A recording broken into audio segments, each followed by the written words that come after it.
স্কুলের ভবনের অবস্থা এতটাই জরাজীর্ণ যে ছোটখাটো দুর্ঘটনা প্রায়ই ঘটছে। প্রতিদিন আতঙ্ক ও অনিশ্চয়তা নিয়ে ক্লাসে আসছেন শিক্ষার্থীরা। ব্রাহ্মণবাড়িয়ার বাঞ্ছারামপুরের এই সরকারি প্রাথমিক বিদ্যালয়টি দ্রুত মেরামতের দাবি জানিয়েছেন স্থানীয়রা। কাউসার আলমের প্রতিবেদনে বিস্তারিত। পলেস্তারা খসা ফাটা দেয়াল, ভাঙা খুঁটি, এর উপর দাঁড়িয়ে আছে স্কুল।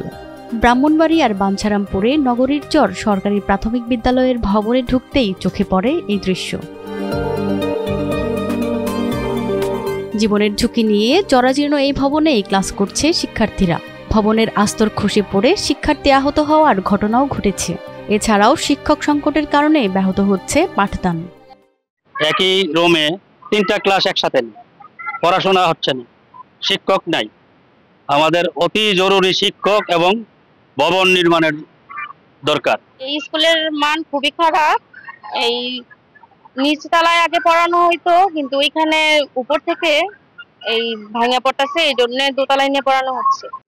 যেখানে শিক্ষার পরিবেশ হওয়ার কথা আনন্দময় ও নিরাপদ, সেখানে শিক্ষার্থীরা প্রতিদিন বিদ্যালয়ে আসছে আতঙ্ক ও অনিশ্চয়তা নিয়ে। ভয় আর ভাঙা ভবনের মাঝেই চলছে পাঠদান। 4র্থ শ্রেণীর একটা কক্ষে ভবন ধসে পড়ে, সেক্ষেত্রে বাচ্চারা আতঙ্কিত হয়ে যায়, বাচ্চার অভিভাবকরা আতঙ্কিত হয়ে যায়। তারা আর স্কুলে এই ক্লাসরুমে ক্লাস করতে অপারগতা প্রকাশ করে। আমাদের নিচতলার ভবন ভেঙে পড়েছে, তাই আমাদের বন্ধুরা স্কুলে আসতে ভয় পায়। আমরা ক্লাসে আসতে পারি না কারণ আমাদের ক্লাসটা ভেঙে পড়ছে। আমাদের নিচতলার ভবনটা ধসে পড়েছে, আমাদের একটা ভবন দরকার। সম্প্রতি ছাদের আস্তর খসে আহত হওয়া কয়েকজন শিক্ষার্থীকে স্থানীয়ভাবে চিকিৎসা দেওয়া হয়েছে। দ্রুত ভবনটি সংস্কার বা নতুন ভবন নির্মাণ বাস্তবায়ন না হলে যে কোনো সময় বড় ধরনের দুর্ঘটনা ঘটতে পারে বলে আশঙ্কা করছেন অভিভাবকরা। ভবন আপনার সাত ধসে পড়ার কারণে এখানে অভিভাবকরা অনেকেই চাচ্ছে না যে তাদের ছেলে মেয়েকে স্কুলে পাঠাতে, যেহেতু এখানে একটু ঝুঁকিপূর্ণ। আর আমরা এখানে একই কক্ষে 3 শ্রেণী পাঠদান দিচ্ছি, যেটা যেমন শিক্ষার্থীদের পড়াশোনা ব্যাঘাত করছে। এখন আমাদেরও ওদেরকে পড়াতে গেলে একটু সমস্যা হচ্ছে।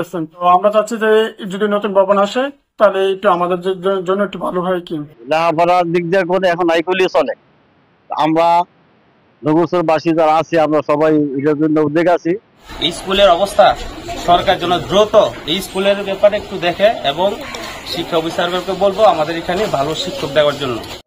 প্রধান শিক্ষক সহ 5টি পদ থাকার কথা থাকলেও বিদ্যালয়টিতে মাত্র 3 জন শিক্ষক। একজন শিক্ষককে প্রতিদিন একাধিক শ্রেণীর ক্লাস নিতে হচ্ছে, এতে পাঠদানও ব্যাহত হচ্ছে। নতুন ভবনের তথ্য আমরা অলরেডি ঊর্ধ্বতন কর্তৃপক্ষের কাছে প্রেরণ করেছি। শ্রেণীকক্ষের সংকট আছে, পাশাপাশি শিক্ষকের সংকট আছে। শিক্ষকের সংকট দূর করার জন্য আমরা চেষ্টা করছি। যারা প্রাথমিক শিক্ষা অফিসার স্যারের সাথে কথা বলে আমরা খুব শীঘ্রই এটা সমাধান করার চেষ্টা করি। নগরীর চর সরকারি প্রাথমিক বিদ্যালয়টি 1940 সালে প্রতিষ্ঠিত হয়। বর্তমানে এই বিদ্যালয়ে 139 জন শিক্ষার্থী।